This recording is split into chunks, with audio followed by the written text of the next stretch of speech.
सीढ़ियाँ उन्हें मुबारक हो जिन्हें सिर्फ छत तक जाना है। कि सीढ़ियाँ उन्हें मुबारक हो कि जिन्हें सिर्फ छत तक जाना है। मेरी मंजिल तो आसमान है, कि मेरी मंजिल तो आसमान है, रास्ता मुझे खुद बनाना है। तो इसी मोटिवेशनल शायरी के साथ मैं आपका अपने यूट्यूब चैनल सरल सॉल्यूशन पर आपका एक बार फिर से स्वागत करता हूं। और देखिए आज की जो टॉपिक है बायोलॉजी की है, ठीक ना।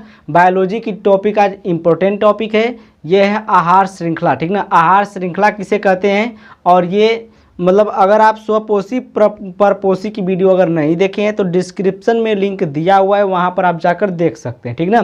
तो यहाँ पर चलिए हम वीडियो को शुरू करते हैं।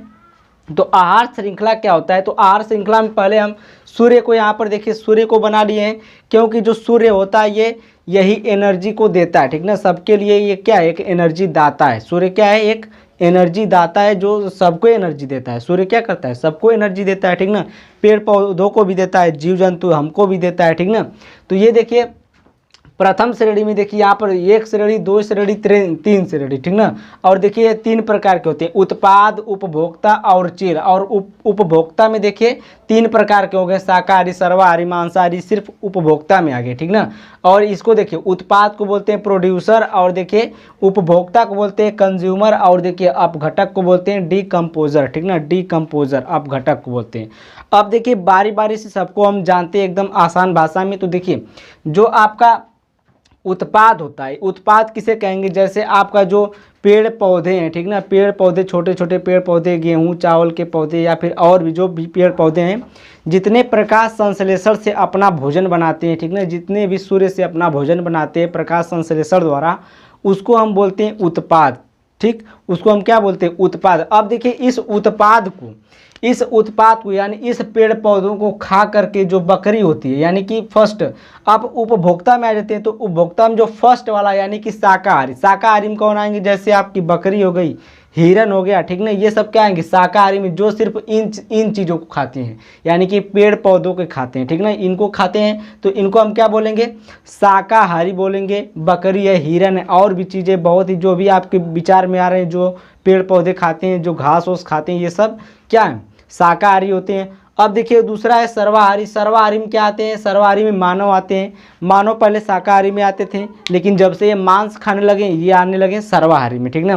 जैसे शाकाहारी में देखिए पंडित लोग भी आते हैं, और कुछ कुछ पंडित होते हैं जो मांस भी खाते हैं, ठीक। तो वो सर्वाहारी में आने लगते हैं, ठीक ना। बहुत से पंडित है यार, हमारे यहाँ भी बहुत पंडित हैं जो मांस खाते हैं, तो वो क्या है, वो सर्वाहारी में आ जाते हैं। तो मानव क्या होते हैं, सर्वाहारी में आते हैं। सर्वाहारी का मतलब जो इसको भी खाता हो, गेहूँ चावल भी खाता हो, इसको भी खाता हो, बकरी को, ये क्या करता है, ये बकरी को भी खाया जाता है, ठीक ना।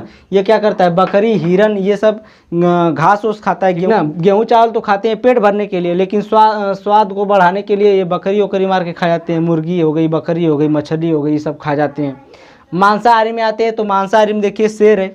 तो मांसाहारी में जो शेर होता है ये सिर्फ मांस खाता है। शेर क्या खाते हैं, शेर है, बाघ है, ये सब क्या खाते हैं, सिर्फ मांस खाते हैं। चीता हो गया, ठीक ना, ये सब क्या खाते हैं, सिर्फ मांस खाते हैं। तो इनको हम कहाँ रख दिए, मांसाहारी श्रेणी में रख दिए, यानी कि तृतीय श्रेणी, इसको बोलेंगे तृतीय श्रेणी, यानी कि मांसाहारी श्रेणी बोल रहे हैं। फिर उसके बाद आपका आता है उत्पाद, यानी उत्पाद करें अपघटक। अपघटक में डीकम्पोजर में क्या होता है कि डीकम्पोजर में आपका चील, कौवा, इस प्रकार से जो भी चीज़ें आते हैं, कीड़े मकोड़े, ठीक ना, जो ये आपको भी खा जाएंगे मांसाहारी। ये सब क्या करते हैं, जो चील कौवा होते हैं ऊपर से उड़ते रहते हैं, कहते हैं देखते रहते हैं, देखेंगे कि कब ये मर रहा है, तुम्हें हम खाएंगे, ठीक ना। ये देखते हैं, टुकुर टुकुर ताकते ऊपर से, मरेगा तो हम खाएंगे, ठीक। तो जैसे ही आप मरेंगे, या फिर ये मांसाहारी जीव या फिर कोई भी बकरी, जैसे सड़क पर कोई भी चप कर कोई चीज़ मर गया है, तो उसको क्या करते हैं, वो सब खाने का कार्य करते हैं। चील, कौवा है, छोटे छोटे कीड़े मकोड़े, चूटी है, ठीक ना। और जो लकड़ी को खा जाते हैं, जो जिसमें क्या बोलते हैं, टाड़ा लग गया है, ठीक ना, ये सब क्या होते हैं, इसी में आते हैं, अपघटक में आते हैं, ठीक। तो ये था आपका देखिए मांसाहारी, सर्वाहारी और शाकाहारी का ये हम बता दिए। अब इसके आगे थोड़ा सा चलते हैं। तो यहाँ पर देखिए आपका आता है स्थलीय क्षेत्र का पिरामिड, ठीक ना। यहाँ पर हम बना लिए हैं स्थलीय क्षेत्र का पिरामिड, और यहाँ पर सागर क्षेत्र या मरुस्थलीय क्षेत्र का पिरामिड। तो पिरामिड को देखिए ध्यान से देखिए, हमको हम समझा देते हैं। तो देखिए जो स्थलीय क्षेत्र का पिरामिड है, ये देखिए नीचे का, यानी कि ये स्थल पर का है। तो स्थल में क्या आपका उत्पाद जो है, आपका उत्पाद ये ज़्यादा पाए जाएंगे। उत्पाद यानी कि समझ रहे ना, पेड़ पौधे छोटे छोटे झाड़ी, ये सब चीज़ क्या है, उत्पाद बहुत ज़्यादा मात्रा में। इसलिए हम इस प्रकार से हम इसको बनाए ग्राफ, ठीक ना, कि यहाँ पर ज़्यादा है तो इसको ज़्यादा में हम बना दिए हैं। फिर बीच वाला उपभोक्ता है, तो उपभोक्ता यानी कि इससे थोड़ा सा कम मिलेगा उपभोक्ता। उपभोक्ता यानी कि समझ सकते हैं आप लोग, सर्वाहारी, मांसाहारी और शाकाहारी चीज़ आते हैं, ठीक ना। उपभोक्ता में कौन आते हैं, शाकाहारी, मांसाहारी, सर्वाहारी, यही ना आते हैं। तो ये आता है दूसरे पर, ये उपभोक्ता आ जाएगा। फिर सबसे कम कौन है, अपघटक है। सबसे कम कौन है, अपघटक है। आप इधर देखेंगे स्थल पर, तो स्थल पर बहुत कम आपको मिलेंगे अपघटक, यानी कि चील कौवे इस समय देखिए बहुत कम होते जा रहे हैं, एकदम कम होते जा रहे हैं ना, चील कौवे एकदम कम होते जा रहे हैं, पता नहीं कहाँ जा रहे हैं ये सब। अब देखिए ये उपभोक्ता आपको बहुत मिलेंगे, लेकिन इससे उत्पाद से कम मिलेंगे। जहाँ देखिए तहाँ गेहूँ धान लगा हुआ है, ठीक ना, जहाँ देखिए तहाँ जहाँ खेती हो रही वहाँ पर ये सब उपभोक्ता मतलब उत्पाद पाए जा रहे हैं। हर जगह आपको उत्पाद मिलेंगे, घास मिलेगा, पेड़ पौधे, ये सब हर जगह मिलेंगे, ठीक ना। तो ये उत्पाद बहुत ज़्यादा है। फिर ऊपर से उपभोक्ता है, उपभोक्ता उससे कम पाया जाता है। सबसे कम कौन है, अपघटक सबसे कम पाए जा रहे हैं। ऊपर के जो चिड़िया है, पक्षी, ये सब बहुत कम आपको मिलेंगे देखने के लिए, ठीक। अब यहाँ पर देखिए आते हैं सागर में या फिर मरुस्थली में, यानी कि मरुस्थली का मतलब समझ रहे, मरुस्थल में, रेगिस्तान उगिस्तान में जाएंगे तो देखिए यहाँ पर अपघटक की संख्या ज़्यादा मिलेगी। अपघटक यानी कि चील कौवों की संख्या आपको बहुत, ऊपर जहाँ देख लेंगे तहाँ वो चील उड़ते रहेंगे, बादल मिले या ना मिले, लेकिन वो मिलेंगे, कौन, चील कौवा, ठीक ना। फिर उपभोक्ता भी मिलेंगे, लेकिन उपभोक्ता उतना बहुत कम मिलेंगे, ठीक ना। उपभोक्ता का मतलब शाकाहारी, मांसाहारी जीव, ये ऊँट मिल जाएंगे, बकरी वकरी वहाँ पर मिलते हैं, ठीक। तो यहाँ पर ऊँट भी मिल जाएगा, बकरी मिल जाएगा, तो उपभोक्ता भी मिलेंगे। लेकिन सबसे कम कौन मिलेगा, आपका उत्पाद मिलेगा। उत्पाद यानी कि देखेंगे रेगिस्तान में कि बहुत कम उत्पाद पाए जाते हैं। उत्पाद का मतलब यही जो अभी हम बताएं आपको, पेड़ पौधे, ठीक ना। पेड़ पौधे कहाँ रेगिस्तान में पाया जाता है, मरुस्थल में कहाँ पाया जाता है, ठीक। सागर में भी वही बात है कि अपघटक बहुत ज़्यादा, उपभोक्ता उससे कम, फिर उससे सबसे कम उत्पाद पाया जाता है कहाँ पर, सागर में और मरुस्थली क्षेत्र में, ठीक ना। मरुस्थली क्षेत्र का यह पिरामिड था और सागर का पिरामिड था। और यहाँ पर हम आपको स्थलीय क्षेत्र का पिरामिड बनाकर बता दिए, ठीक ना। तो ये आपको समझ में आ गया होगा कि ये क्या था। अब इसके बाद आता है 10% रूल। 10% रूल क्या है, इसको अभी देखते हैं। तो आइए यहाँ पर हम 10% रूल को समझते हैं। 10% रूल क्या होता है, ये अभी हम आपको पूरा एकदम अच्छा से बता देंगे। 10% रूल बहुत लोगों को पता ही नहीं होगा 10% रूल क्या होता है, ठीक ना। तो यहाँ पर देखिए 10% रूल जो है लिंडमान का नियम है, ठीक ना। जो ये 10% रूल किसने दिया था, लिंडमान ने दिया था। कौन, लिंडमान ने दिया था 10% रूल। अब 10% रूल कहता क्या है कि देखिए जो 10%, अगर हम ये सूर्य से 1 लाख अगर एनर्जी पा रहे हैं, ठीक ना, अगर सूर्य से हम 1 लाख एनर्जी पा रहे हैं, तो 1 लाख का जो सूर्य से एनर्जी पेड़ पौधे पा रहे हैं, वो 10% किसको देंगे। ये अगर 1 लाख पा रहा है तो ये 1 लाख से 10% एनर्जी ये पाएगा। 10% का मतलब ये 10,000 पाया।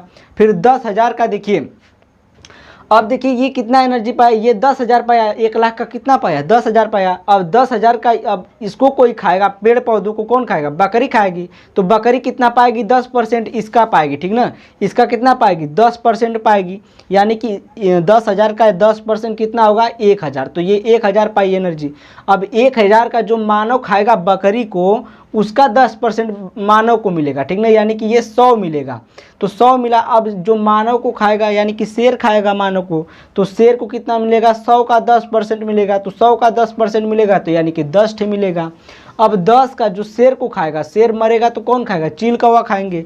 तो चील कौवा अगर 10 का 10% निकालेंगे तो 1 आएगा, ठीक ना। तो चील कौवा को कितना मिलेगा, 1 मिलेगा। यानी कि 1 लाख से शुरू हुआ प्रोसेस, 1 लाख से प्रोसेस शुरू हुआ सन से लेकर के, और यहाँ से जाते जाते जो अंतिम अपघटक आए उनको सिर्फ 1 लाख का 1 गो हिस्सा मिला, ठीक ना।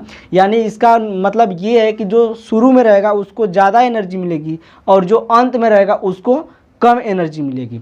अब देखिए इसी का एकदम उल्टा हो जाता है क्या, जैसे यही लिंडमान कहते हैं कि जो अगर जहर खा रहे हैं, कोई कीटनाशक खा रहा है, कीटनाशक दवा है, अगर जहर खा लिए तो जहर खाने के बाद देखिए, जैसे हम आप लोग क्या करते हैं, कभी कभी मूस ज़्यादा हो जाते हैं तो मूसवा क्या करते हैं, खिला देते हैं पकौड़ी उकौड़ी में डाल के या फिर किसी भी भात होते में डाल के जहर खिला देते हैं ना, कीटनाशक दवा, तो क्या करते हैं, मर जाते हैं। और मरने के बाद उसको चील कौवा खा जाते हैं, चिड़ियों कौवा मर जाते हैं। तो उनमें जहरवा कम होना चाहिए था ना, क्या इसकी एनर्जियाँ उनमें कम जाती, लेकिन ऐसा नहीं होता। अब देखिए ऐसा क्यों नहीं होता है कि देखिए जहर इसमें उल्टा हो जाता है। देखिए जैसे ये 10% घटता जा रहा था, उसी प्रकार से 10% बढ़ता जाएगा। अगर ये इसमें अगर मान लीजिए बकरी ने जहर खाया है, बकरी ने या फिर कोई भी चीज़ खाया, मूस ने खाया है मान लीजिए जहर, और मूस को खा गया कौन, मूस को मान लीजिए बिल्ली खा गई, तो बिल्ली भी मर जाएगी क्योंकि उसका 10% बढ़ गया, ठीक ना। फिर बिल्ली को अगर मान लीजिए चील कौवा खा रहे हैं तो चील कौवा भी मर जाएंगे क्योंकि और 10% बढ़ गया। यानी कि यह 10% बढ़ रहा था, वो 90% से होगा, ठीक ना। यानी कि आप समझ पा रहे हैं मेरी भाषा को, ठीक ना, मेरी शब्दों को समझिए, शब्दों में क्या रखा है, भावनाओं को समझिए, ठीक। तो यहाँ पर देखिए चील और कौवा में क्या होगा, वो परसेंटेज जो जहर का परसेंटेज है वो बढ़ता जाएगा और जो एनर्जी वाला परसेंटेज होगा वो घटता जाएगा। यही है लिंडमान का नियम और ये 10% नियम कहलाता है, ठीक ना। 10% रूल यही था। अगर आपको हमारी वीडियो अच्छी लगी हो तो वीडियो को लाइक करें और चैनल को सब्सक्राइब करके ही जाएगा। और ऐसी ऐसी वीडियो देखने के लिए बेल आइकन को भी दबा लीजिएगा। Thank you, bye bye.